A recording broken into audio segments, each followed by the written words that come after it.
살아가다 보면 오늘 PPT 나와 있는 저런 생각하지 않습니까? 하나님은 저런 사람 안 잡아가나, 그런 싶은 때가 있죠.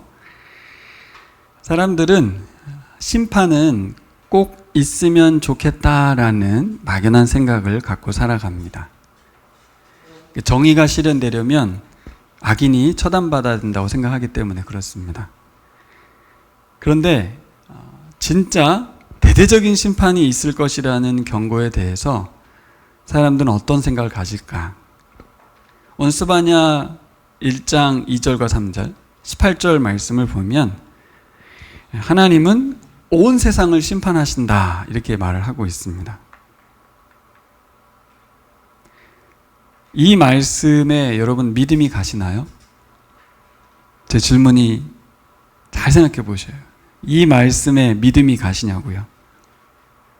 그래서 제가 오늘 제목을 하나님은 진짜 심판하시는가?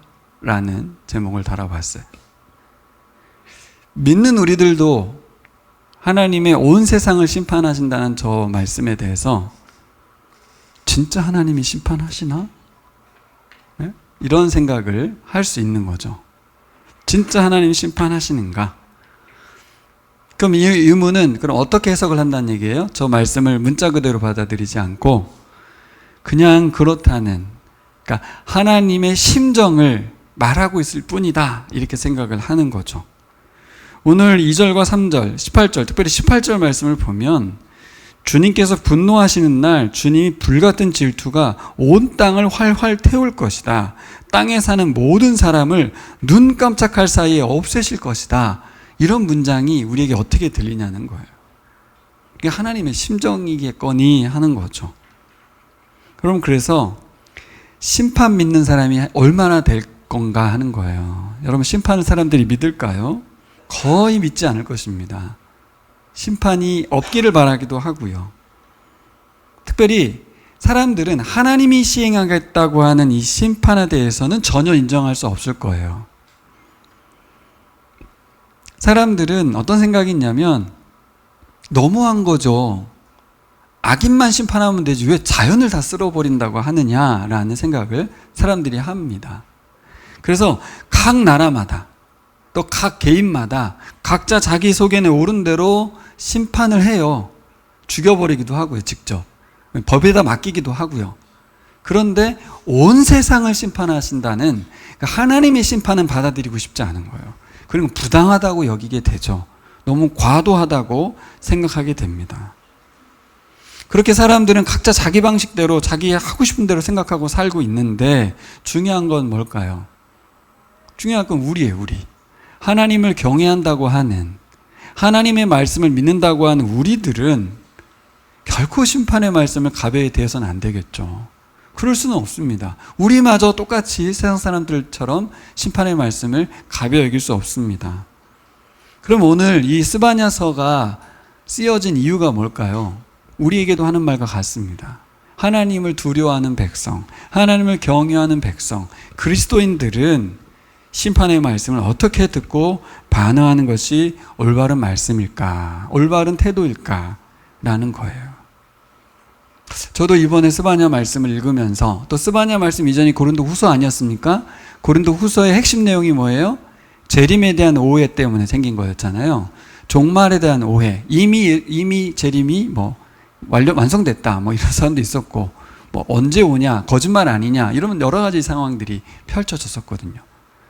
멜성경 저자가 괜히 스바냐서를 여기다 갖다 놓은 게 아니더라고요.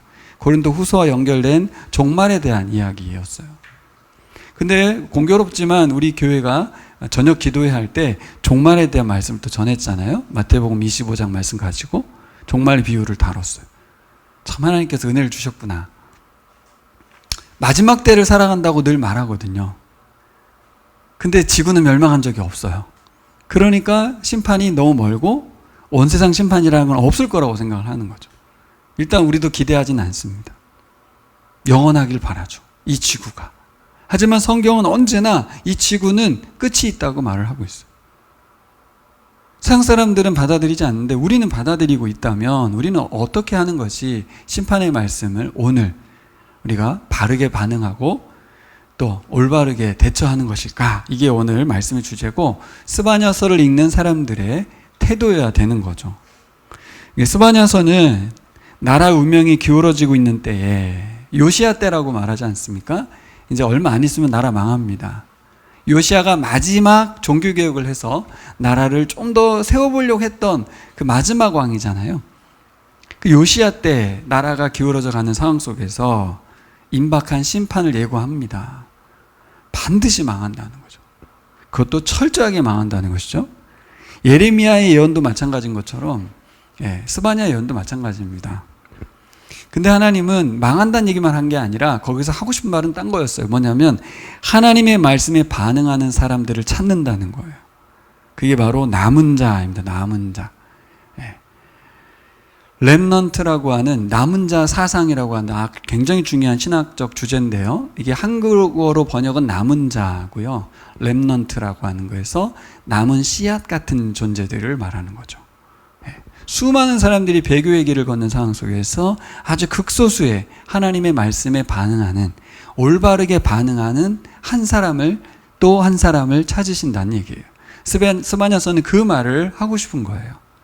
나라는 분명히 망할 건데 여기에서 심판을 두려워하지 않고 그냥 일반적으로 살아가는 사람들도 있겠죠. 또 심판이 오더라도 자기 부를 추구하면서 기득권을 추구하는 사람이 있겠죠. 늘 살던 대로. 그러나 그 심판 속에서 심판을 두려워하는 그 자체로 끝나는 게 아니라 하나님을 두려워하면서 하나님의 뜻대로 살려고 하는 사람을 찾는다는 거죠. 그래서 스바냐서는 오늘 우리에게도 메시지가 있는 거예요. 여러분, 다 사람들이 죽어야만 종말이 오는 게 아닙니다. 그럼 뭐가 종말입니까? 우리 수환 형제가 오늘 기도문에 개인적인 아픔과 이것을 시처럼 표현해서 잘 적었던데, 여러분, 이 세상에 하나님을 등지고 자기 멋대로 살아서 저렇게 무도하게 사람들을 죽이고 전쟁을 일으키고 한 사람이 창궐한 지금이 종말이에요. 선한 자가 살아남을 수가 없고 약한 자가 괴롭힘을 받는 이 지금이 종말이라고요. 지옥 같은 삶을 살고 있는 사람이 너무 많잖아요. 그렇죠? 그래서 꼭 종말이라고 하는 것이 우주의 종말만 와서 종말이 아니고 지금 너무 안타까운 이 상황 속에서 나는 어떻게 살 거냐는 거예요. 방관자로 살 것인가? 얼마 전에 제가 드라마를 봤는데, 에스콰이어라고 하는 고품격 변호사 드라마인데, 거기 보면 그 변호사가 방관자가 되어서 학폭에 있어서 이렇게 멀리 떨어지는, 자기가 그동안 1등을 하다가 전학 온 친구가 1등을 했거든. 그 친구가 학폭을 당하거든요. 근데 그 엄마, 변호사의 엄마가 그 상황을 다 알고 있음에도 불구하고 덮고 가요. 왜요? 자기 딸이 1등 해야 되니까. 그런 내용이에요. 나중에 이 친구가, 학폭당한 친구가 한 10년 이상 지나고 난 뒤에 찾아와서 변호를 맡기면서 그때의 일을 이제 떠올리게 하면서 너가 방관자로 나를 이렇게 만들었다, 이런 얘기를 하거든요.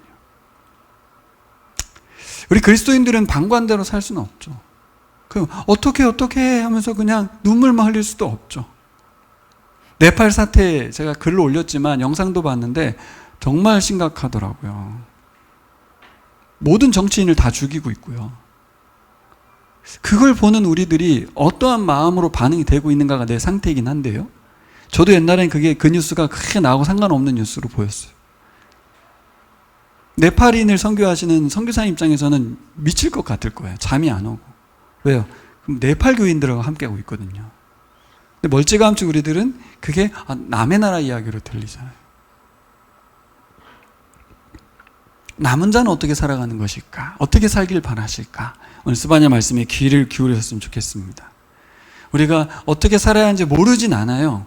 근데 이 스바냐서가 말하고 있는 것을 들어야 될 줄 믿습니다. 여러분, 스바냐 시대 사람들 다수가, 정말 될 때 다수가 이 심판의 말씀이 들렸을까요? 전 전혀 들리지 않았을 거라고 생각합니다. 지금 이 시대 사람들하고 똑같아요. 온 세상 심판이라는 것은 너무 먼 이야기예요.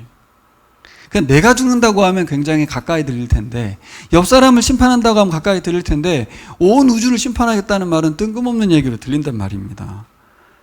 듣지도 않고 들리지도 않는 이 말씀 저는 왜 선포하는지 모르겠어요. 좀 더 구체적으로 명확하게 그냥 이게 조준사격하듯이 심판하면 좋을 텐데 사람들은 온 세상 심판에 관심이 없습니다.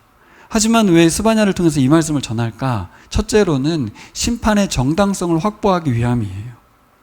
분명히 알려줬다는 거죠. 예? 그리고 경고해 주었다는 거예요. 그리고 심판을 피하는 방법도 알려줬다는 거예요. 하나님은 허투루 말씀하시는 게 아닙니다. 듣지 않는다고 말 안 하지 않아요. 왜요? 안 들어도 전해야 될 말씀이 있는 거죠. 책임을 져야 되는 겁니다. 듣지 않고 무반응하고 무시한 그 결과를 책임져야 된다는 거예요. 두 번째는 뭐냐면 하나님을 경외하는 사람들, 구약성경에 나와 있는 남은 자, 람남트라고 하는 이 사상을 가진 자들, 하나님 배반하고 떠나고 우상에 빠져든 심판의 대상자들이 존재한다면 극히 일부겠지만 어떤 사람들이 존재해요? 하나님 말씀 귀 기울이고 그분의 뜻대로 살아가려는 사람들, 남은 자가 있다는 거예요. 대표적인 이 남은 자 이야기는 어디 나오냐면 엘리야 시대 때 여러분 잘 아시는 850명과의 전투에서 승리하고 저 두려움에 떨어서 로뎀나무 아래 가가지고 나를 죽여달라고 하나님 앞에 외칠 때 뭐라고 말했습니까? 엘리야가 나만 남았나이다 이렇게 말하거든요. 실제 신앙생활 하다 보면 나밖에 없는 것 같아요. 다 떠나간 것 같고 너무 외로운 그런 상태를 만나거든요. 그때 하나님 하신 말씀이 뭐예요? 남은 자가 7,000명이 있다고 그랬거든요. 7,000명이라는 건 아시는 것처럼 7은 상징 숫자고요. 1,000명을 곱하면 엄청나게 많다는 겁니다. 하나님이 남은 자를 그죠? 보존하고 계시고 그들이 하나님 말씀에 반응하고 있다는 이야기예요. 7,000명이라는 숫자는 그 7,000명의 숫자의 문제가 아니라 그렇게 하나님이 원하시는 숫자가 지금 그렇게 살아있다는 얘기죠. 여러분 오늘 그 스바냐의 말씀은 그 남은 자들에게 하는 말씀이에요. 우리들에게 하는 말씀입니다. 비교인에게 하는 말이 아니에요. 하나님을 경외하는 자들이 심판의 말씀 앞에 어떤 반응을 보여야 될 것인가. 그래서 여러분 듣지 못하는 사람들 심판의 정당성 확보, 듣는 사람에게 남은 자로서 하나님의 뜻을 펼쳐가기를 바라는 마음, 그것입니다. 근데 문제는 이거죠. 어떤 사람이 남은 자인가 하는 거예요. 명찰을 붙여주는 게 아니잖아요. 너는 남은 자 이렇게 스스로 저는 남은 자 할게요 이런다고 또 되는 게 아니죠. 예. 어떤 사람이 남은 자인가 하는 거예요. 자원하는 것도 아니고 찍어주는 것도 아니고 결국 말씀에 반응하는 사람들이 남은 자예요. 자신이 반응하는 거예요. 어떤 사람이 남은 자인가? 유다 나라의 종말이 가까워오는 시기에 자기 나라의 종말의 때에 하나님은 어떤 태도로 이 종말의 때를 살아가길 바라는지, 지금 이 대한민국을 사는 우리가 이 대한민국이 주는 복과 혜택을 누리며 사는 것으로 만족할 것이 아니라 남은 자로 살아가는 건 어떤 삶일까 하는 겁니다. 우리 신앙생활에 반응하면서 적용하면서 오늘 말씀 듣기를 소망합니다. 자, 첫 번째로 우리가 생각해야 할 바할거는 온 세상을 심판하신 하나님을 말하고 있어요. 스바냐 예언자가 예언하는 때는 오늘 본문의 1절에 나온 것처럼 요시야 때입니다. 요시야는 8살의 왕이 됐죠. 아버지는 아몬이고 그 위는 므낫세입니다. 남유다 왕 중에서 가장 악했던 왕이 누굽니까? 므낫세입니다. 므낫세. 가장 오래 살았어요. 빨리 안 죽고. 김정은이 안 죽잖아요. 가장 오래 살았던 왕, 악한 왕 므낫세. 이어진 아몬까지 계산하면 60년 가까이. 너무나 오랜 세월 동안 60년이면 두 세대가 가는 거 아니겠습니까? 일반적으로 30살 정도 사는 시대니까 당시에. 엄청나게 오랜 시간 동안에 완전히 나라가 우상천국이 돼 있었어요. 그때 요시야 왕이 8살에 등극을 했으니 8살이 뭘 하겠어요. 나중에 이제 성전에서 율법을 발견해가지고, 그죠? 개혁을 하지만 8살 때 아무것도 안 하거든요. 스바냐는 그때 말씀 전하는 거예요.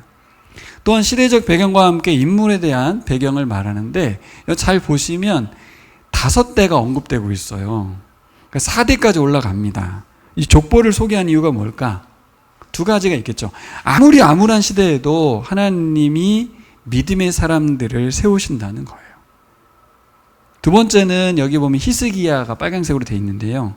저게 히스기야 왕인지는 모르겠는데 히스기야라는 이름을 통해서 이 스바냐서를 읽고 있는 사람들에게 어떤 걸 말하려는 거 하냐면 스바냐가 말하는 것에 권위를 주려고 하는 거예요. 정통성 있는 선지자다. 이분은 하나님의 사람들이 대대로 내려온 선지자다. 그러니까 유대인들이 읽을 때는 이해가 되겠지만 한국 사람 이해가 안 되잖아요. 그래서 제가 이제 설명해 드리는 거예요. 성경에 왜 4대까지 올라갔냐. 대부분은 아버지 소개하거나 할아버지까지 가거든요. 근데 증조의 고조까지 올라갔어요. 그만큼 이 심판의 말씀을 엄중하게 들어달라는 얘기죠. 예. 자, 2절과 3절로 가보면, 그 가기 전에 우리가 한번 적용해 본다면 아주 극소수였지만 아무란 시대, 므낫세 시대를 거쳐가면서도 어떤 집안이 있었어요? 신앙의 집안이 있었던 거죠. 하나님의 사람들이, 그리고 하나님이 그들을 도구로 삼고 있다는 것이에요. 적용해 보면 우리는 어떤 인생을 살 것인가, 어떤 가문을 세울 것인가에 관심을 둬야겠죠. 예, 남들이 다 배교하고 므낫세가 판을 치고 모두가 우상천국이 되더라도 그때 하나님의 사람은 존재했다는 거예요. 불가능하지 않다. 예, 주제와도 연결되어 있는 말씀이니까 그건 마지막에 또 전하겠습니다. 2절과 3절을 보면 2절 3절 보세요. 땅 위에 있는 모든 것을 내가 말끔히 쓸어 없애겠다. 나 주의 말이다. 선언을 하시죠. 그러면서 3절을 보시면, 잘 보시면 사람도 짐승도 쓸어 없애고 공중의 새도 바다의 고기도 쓸어 없애겠다라고 말을 해요. 이 3절이 되게 독특한 것이 뭐냐면 이게 사람 쓸어버리는 건 그런데 새도 쓸어버리고 뭐까지 나오냐면 물고기도 나옵니다. 노아의 홍수와 차이점이 있어요. 뭐죠? 물고기가 포함되고 있어요. 노아의 홍수 때 물고기는 심판의 대상이 아닙니다. 그냥 홍수니까요. 물고기는 살아남는 거거든요. 근데 물고기까지. 그리고 잘 보면 창조의 역순서로 가고 있어요. 하나님이 역창조를 하겠다는 거예요. 예? 사람, 그죠? 동물, 그 다음에 바다의 물고기, 새. 이 땅에 있는 모든 생명체를 거꾸로 역순으로 없애버리겠다는 말이에요. 마지막으로 뭐라고 하냐면 땅에서 사람의 씨를 말려버리겠다. 땅에서 씨를 말려버리겠다. 야, 이런 저급한 언어, 예? 이런 말을 어떻게 내뱉을 수가 있습니까? 여러분, 씨를 말려버린다 이런 표현은 정말 너무한 표현이잖아요. 이 2절 3절의 말씀은 뭘 말하고 싶은 거냐면 유다 백성들에게 과연 너희는 하나님을 창조주로 믿느냐라는 질문입니다. 심판의 말씀인 것 같지만 뭘 묻고 있냐면 내가 창조주라는 걸 믿고 있느냐는 거예요. 하나님이 창조주시기 때문에, 그렇죠? 창세기 1장을 기억해 보세요. 하나님이 바다의 물고기와 새와 저 동식물을 만들고 사람을 만드는 하나님 뜻 가운데서 만들었는데 그것을 없애버릴 권한도 창조주에게 있잖아요. 그래서 이분은 뭐예요? 심판주도 되거든요. 근데 심판주를 알려주고 싶은 것 같지만 잘 보면 내가 창조주라는 거예요. 과연 유다 백성은 하나님을 창조주로 인정하느냐? 이 질문이에요. 우리에게도 묻는 거예요. 하나님을 창조주로 믿고 있냐? 그러면 심판주이기도 하다. 이 얘기를 말하는 거예요. 여러분들 질문이 생기죠. 우리가 하나님을 창조주로 믿는다면 심판주로도 믿어야 될 뿐더러 진짜 하나님을 창조주로 믿는다는 건, 심판주로 믿는다는 건 어떤 태도로 그분을 상대해야 된다는 말일까? 하나님이 원하는 게 뭘까? 2절과 3절을 통해서 하고 싶은 말이 뭘까? 계속 묵상해 봤어요. 그러니까 뭐 엎드려라, 뭐 무서워해라, 그 전에 정신 차려라, 뭐 이런 말일 수도 있겠지만 오늘 2절과 3절의 표현을 보면 창조주 하나님을 소개한 이유가 뭐지? 여러분, 창조를 왜 했느냐를 생각해야죠.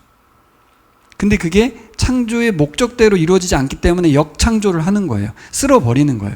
다시 말하면 존재의 이유가 없으니까 존재를 없애버리는 거예요. 그걸 존재케 하신 하나님께서. 자, 그럼 뭘 생각해야 돼요? 바른 방법은 뭐예요? 믿는 자들이 우리가 이런 말씀을 대할 때 어떻게 반응해야 돼요? 내가 창조의 목적대로 살고 있는가? 세상은 창조의 목적대로 돌아가고 있는가? 그걸 생각해야 되죠. 하나님은 어떤 분인지, 내가 어떤 존재인지, 지구와 동식물은 왜 존재하는지, 그들과의 관계는 어떠해야 되는지 그 부분을 다시 점검해야 돼요. 감사하게도 제가 이렇게 묵상이 된 이유는 보라를 요즘 1과 2과를 하고 있어서 그런 거예요. 그걸 한참 하고 있는데 이 말씀을 대하니까 아, 그렇구나. 하나님의 창조의 목적대로 돌아가지 않은 세상이기 때문에 존재할 이유가 없기 때문에 없애버리는 거죠. 그 우리는 어떻게 반응해요? 이 세상을 바로잡아야 돼요. 하나님의 창조의 목적대로 살아가도록, 존재하도록, 모두가 하나님과의 관계 속에서 예배하도록, 하나님을 찬양하도록. 근데 유다 나라는 지금 어떻게 됐어요? 온통 우상에게 모든 것을 바치고 있었거든요. 결국 하고자 하는 말이 뭐예요? 역창조를 통해서 내가 창조주다. 그래서 나는 심판주다. 이 얘기를 하고 싶은 거죠. 여러분, 크고 작은 심판의 상황 우리가 만나지 않습니까? 그때 우리는 부재를 경험하지 않습니까? 심판을 통해서 부재를 경험하죠.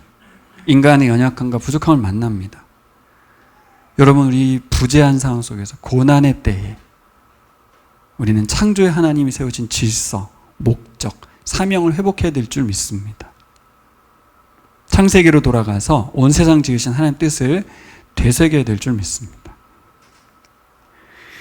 자, 우리는 무엇을 섬기는가? 우리는 무엇을 섬기는가가 두 번째 여러분에게 하고 싶은 말씀이에요.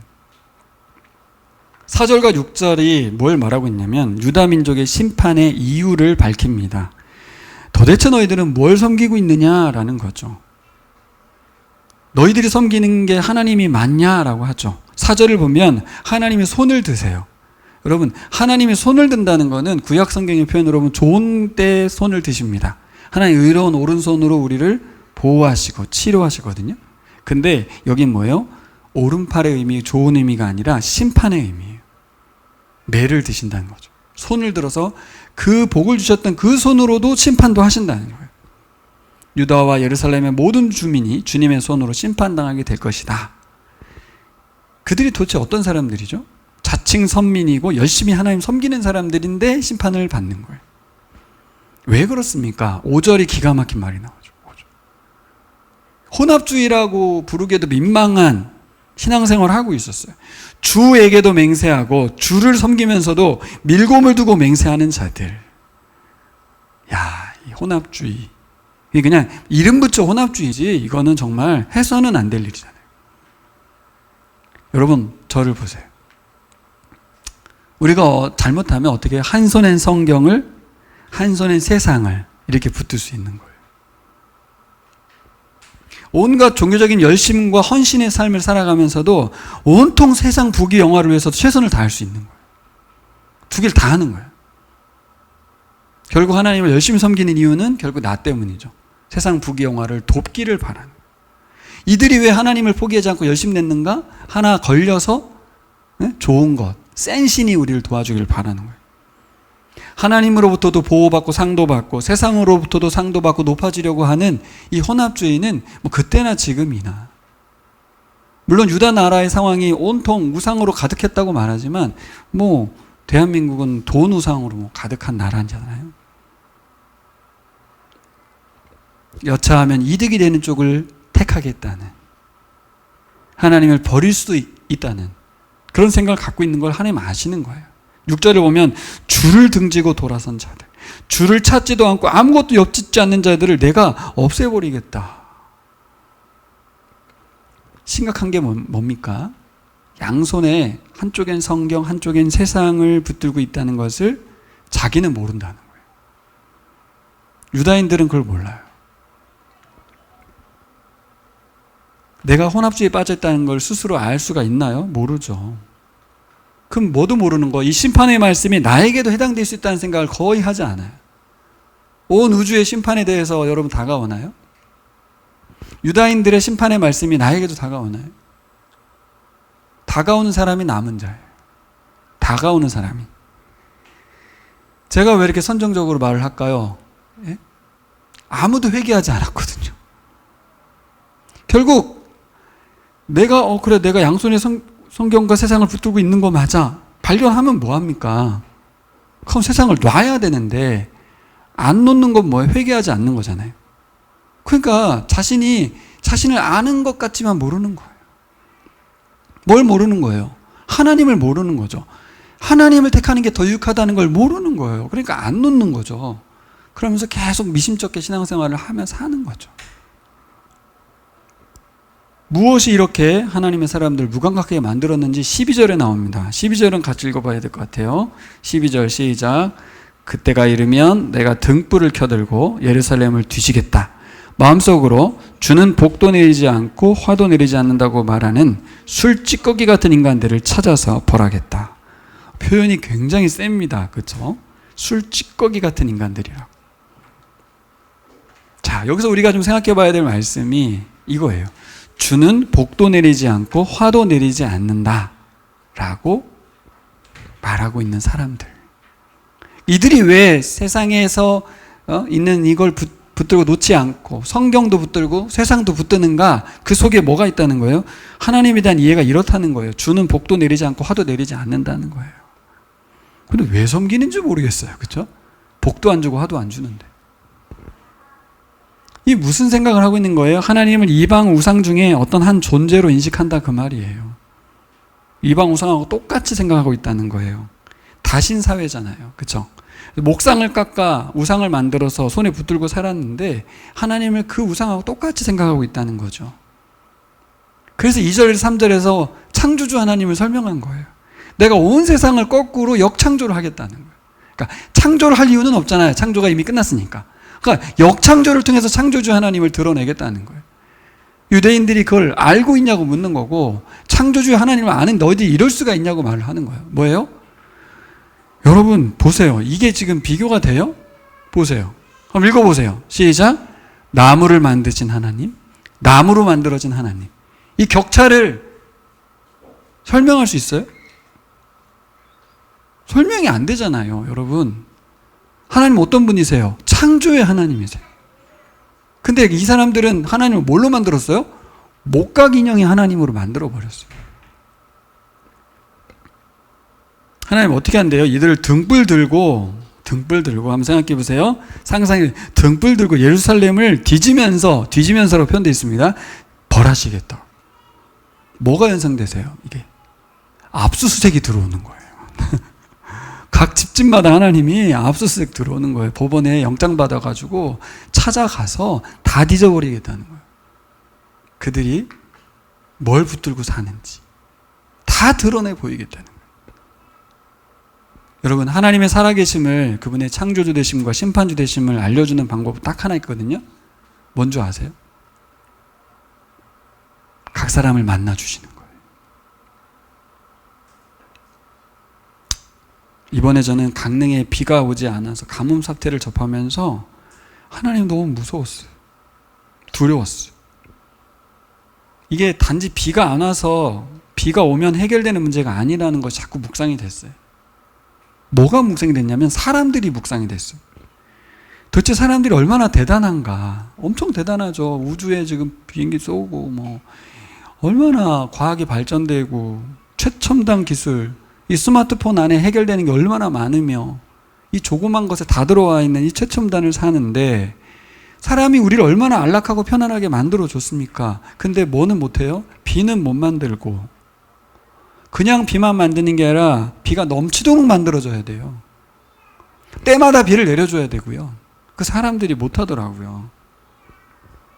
그런데도 그 비를 만드신 그 하나님 앞에 엎드리는 모습이 없어요. 아주 기고만장하죠.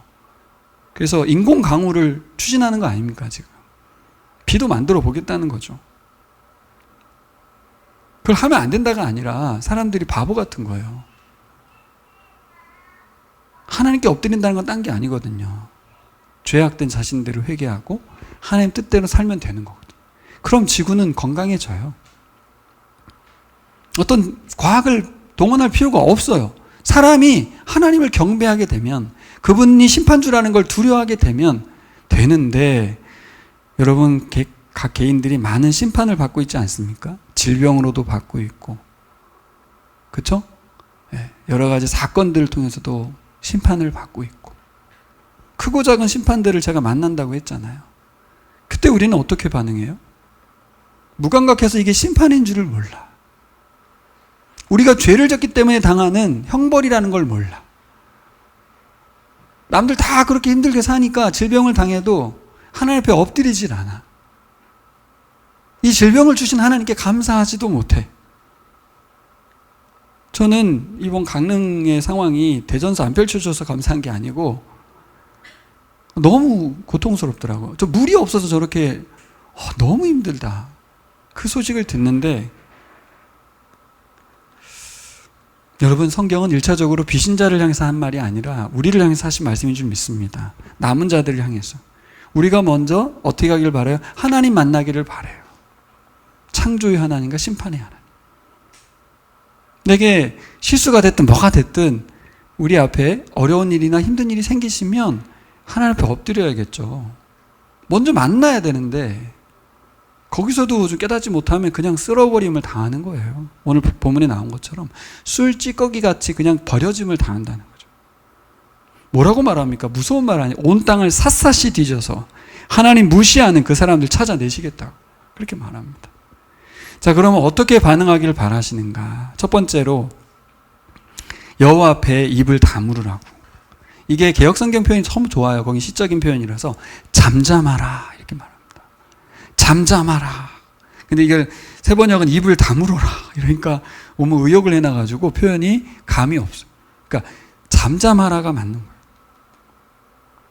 우리에게 요구하신 첫 번째 반응은 뭐예요? 잠잠하라. 이거 단순히 입을 다물라는 말이 아니죠. 문자적인 침묵을 말하는 것보다 멀뚱히 가만히 있으란 말이 아니라 뭐예요? 하나님을 무시했던 말과 행동을 멈추라는 거예요. 입을 닫으라는 말은 하나님 무시했던 말과 행동을 멈추라고. 그러면 멈추고 뭐 하라는 거예요? 그 하나님이 하실 일을 말씀하신 그 말씀 들으라는 거예요. 잠잠하는 이유는 스바냐 예언자의 말을 듣기 위함입니다. 왜 잠잠합니까? 스바냐 예언자의 말은 무슨 말이 떨어졌어요? 여호와의 날이 온다는 거예요. 여호와의 날. 이 여호와의 날도 남은 자 사상처럼 구약의 주제고 소예언서의 주제입니다. 아모스서에도 나오고 여호와의 날. 그 여호와의 날을 유대인들은 뭐라고 여겼냐면 우리나라 독립한 날처럼 8.15 광복절이라고 믿었어요. 여호와께서 임하시는 날에 우리는 해방될 거다. 근데 여호와의 날은 사실은 심판의 날입니다. 그걸 스바냐가 말하고 싶었던 거예요. 너희들이 기다리는 여호와의 날, 그날이 올 것인데 그날은 심판의 날이죠. 왜? 하나님이 오셨는데 바르게 산 사람은 복을 받을 것이고, 그렇죠? 바르게 살지 않은 사람은 저주를 받을 것인가. 여호와의 날을 기다리는 건 좋은데 그날이 심판의 날이 될 거라는 걸 알아야 돼요.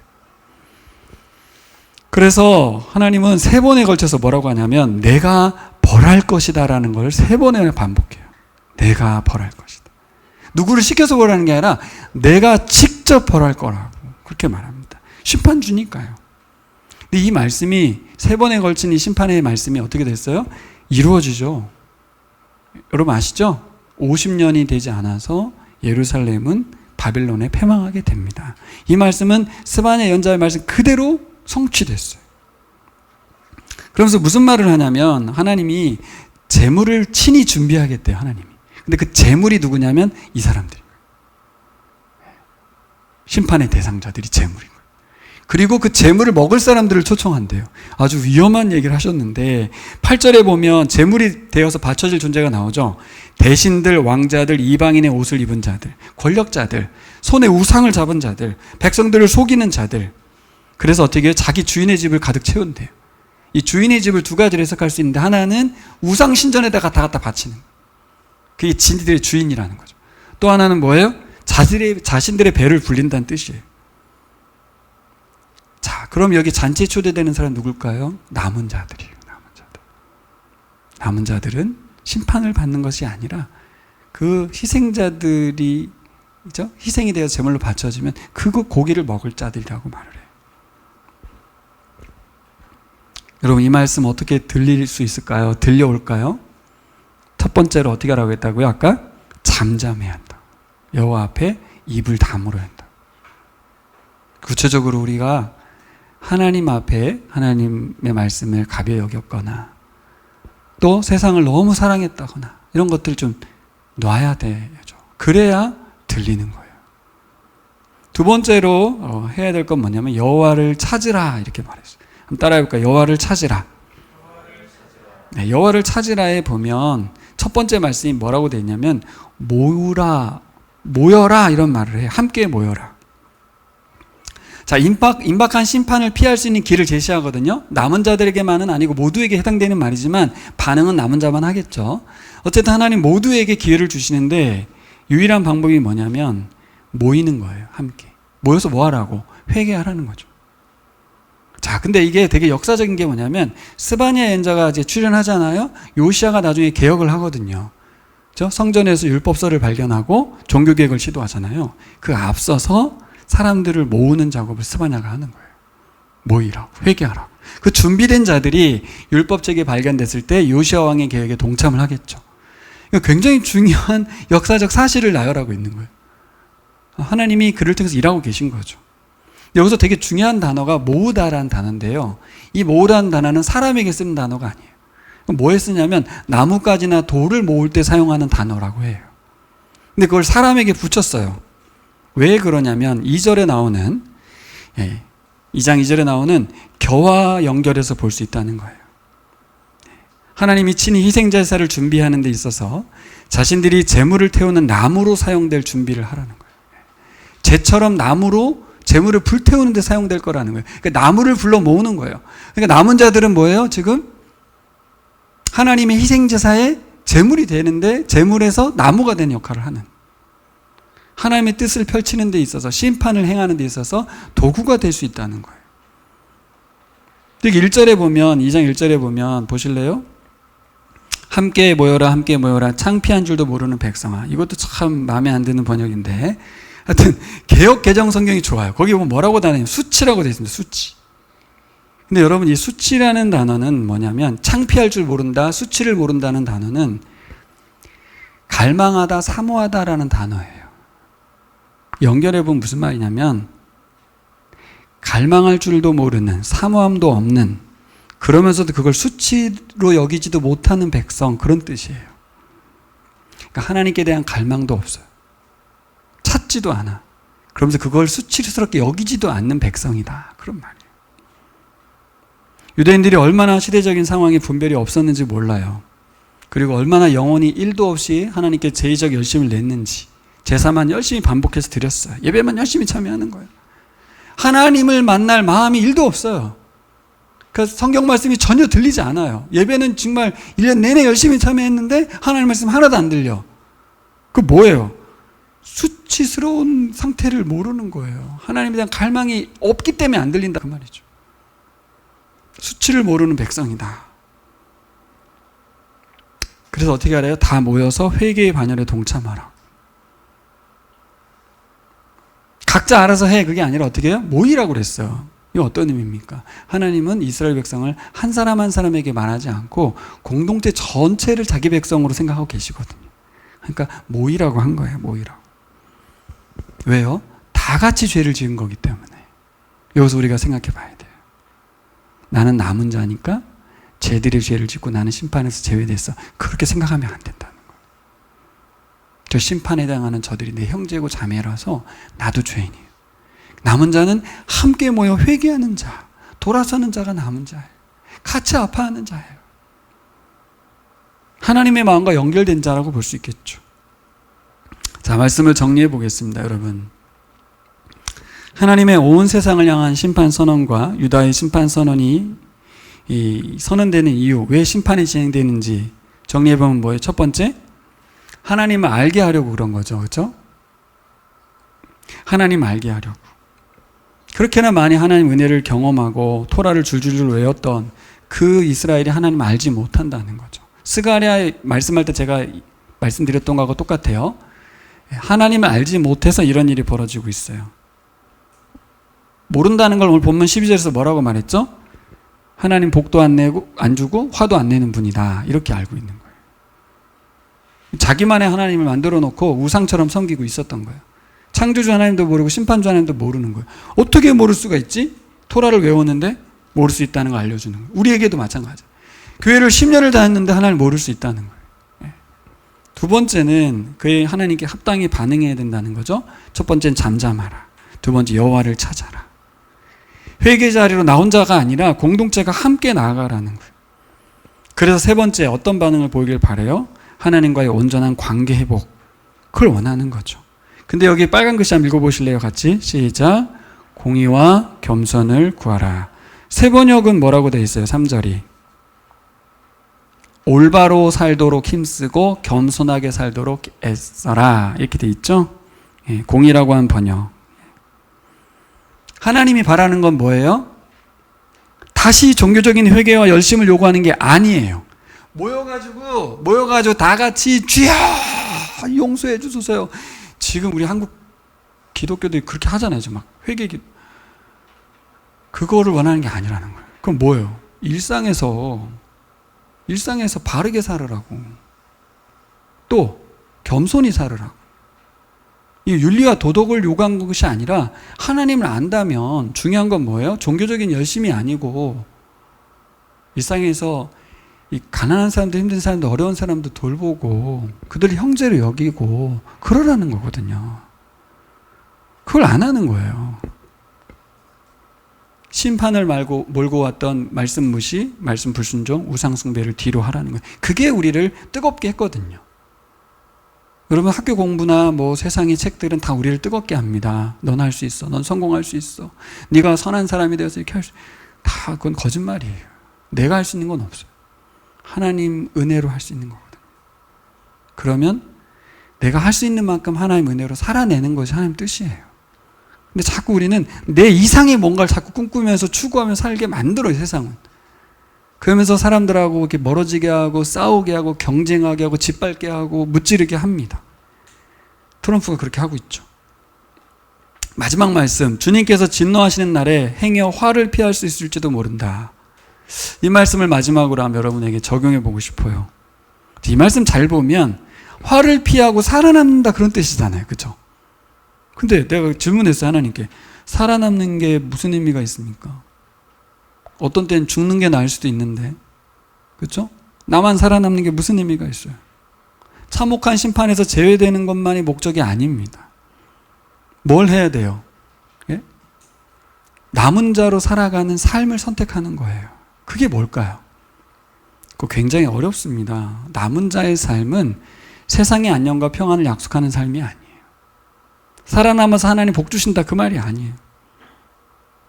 뭐예요? 그 힘들고 어려운 때에 고난을 당하면서 이겨내는 삶이에요. 그거 하고 싶은가? 그거 묻고 있어요.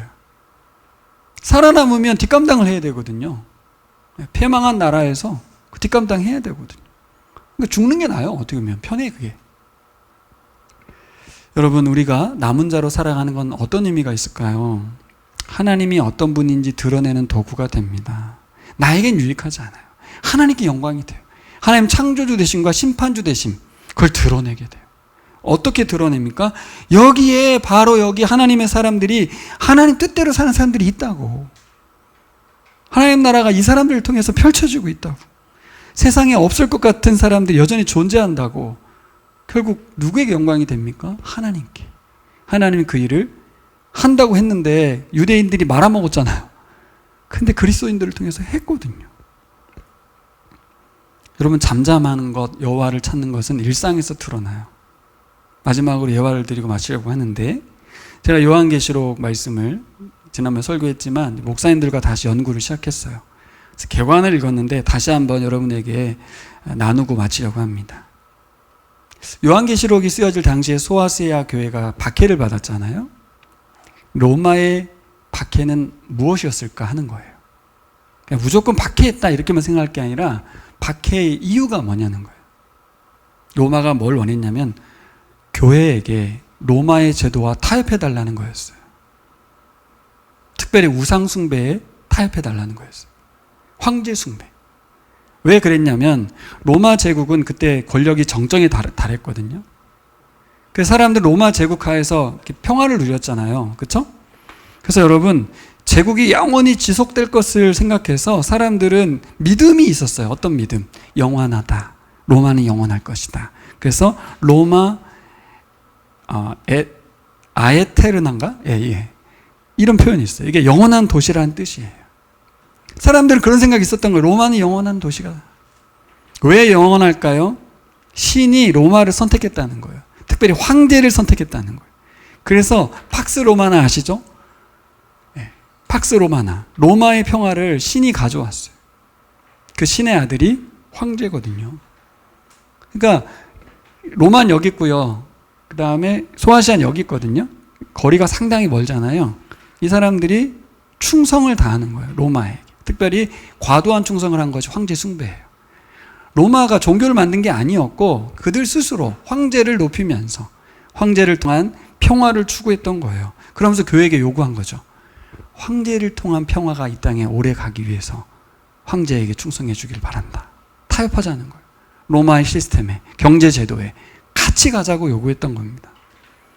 그래서 당시 교회가 선택할 수 있는 건 두 가지예요. 황제 숭배를 거부하고 박해를 받거나, 하나님과 그리스도에 대한 충성을 버리고 배교하거나, 교회 공동체를 떠나거나. 이 두 개.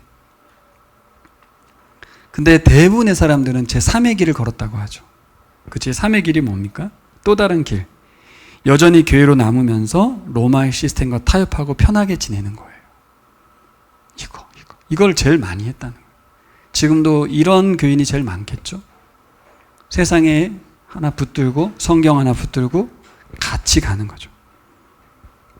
그러면서 그들이 하는 말은 뭐예요? 황제 숭배는 로마에 대한 충성을 표시하는 것이다. 단지 시민의 의무일 뿐이지 신앙의 문제는 아니다라고 자꾸 합리화하는 거예요. 우리 합리화 제일 잘하는 거예요.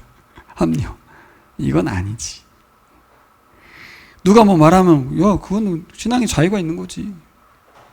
여러분 담배를 피지 않는다거나 술을 안 먹는다는 거나 이런 것들도요, 자기 스스로 기준점을 세워서 이거는 하나님 뜻이 아니야 라고 판단해 스스로 결정하시면 돼요. 그거 가지고 남을 정죄할 이유도 없지만 자신도 정죄를 당할 이유는 없거든요. 무슨 말씀인지 이해가 좀 되셨나요? 로마의 문화와 시스템에 타협을 보고 살아가는, 그걸 요구했던 것에 대해서 대다수의 그리스도는 손을 잡았어요. 오늘 말씀과 연결해서 저는 이렇게 생각합니다. 여러분, 누가 진짜 심판주입니까? 로마 황제입니까? 아니면 하나님이십니까? 유대인들도 다른 신보다 하나님을 더 높다고는 생각했을 거예요. 그래서 놓지는 못했겠죠. 근데 하나님이 진짜 신인 이유는 여기에 있어요. 이 예언서의 말씀들을 살펴볼 때 우상 그들은 말씀하지 않거든요. 그리고 그들의 가르침은 하나님 말씀과 달라서 가난한 자와 약자를 돌보라고 하지 않거든요. 누가 참된 신이고 누가 참된 창조주고 누가 심판주입니까? 여러분, 우리가 아는 만큼 남은 자로 우리의 생애를 살아가기를 소망합니다. 네, 기도하겠습니다. 제가 말씀 묵상하면서 제일 기도하게 되는 부분이 참 이 말씀을 하신 하나님 마음이 아팠겠다 싶은 말씀이거든요.